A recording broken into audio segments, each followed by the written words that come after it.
निशिकांत दुबे यांच्या या वक्तव्याचा आता भाजपच्या नेत्यांनी सुद्धा समाचार घेतलाय। कुणाच्या तुकड्यांवरती महाराष्ट्र जगत नाही अशी टीका शेलार यांनी केली आहे, तर अशी वक्तव्य करणं चुकीचं असल्याचं सुधीर मुनगंटीवार म्हणाले।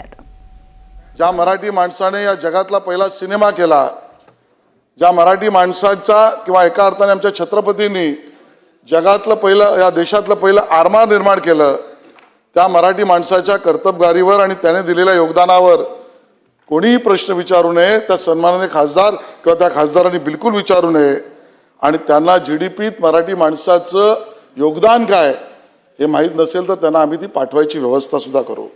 आणि त्यामुळे अध्यक्ष महोदय, कोणाच्या तुकड्यावर मराठी माणूस जगत नाही, महाराष्ट्राचा तर संबंधच नाही आणि म्हणून मी केवळ नाव यासाठी घेत नाही कारण त्या सदनाचे सदस्य नाही, पण मराठी माणसाचं हित आणि अमराठी माणसावर अन्याय होऊ नये या दोन्ही भूमिका हे सरकार, मराठी माणूस आणि महाराष्ट्र घेईल। 28 राज्य 8 केंद्रशासित प्रदेशापैकी एक मात्र महाराष्ट्र आहे ज्याला $1 ट्रिलियन इकॉनॉमीची जबाबदारी दिली। याचा अर्थ काय? मागच्या वर्षी टोटल जीएसटी मध्ये 13,65,000 कोटी जमा झाले, 2,70,000 कोटी आमचेच आहे।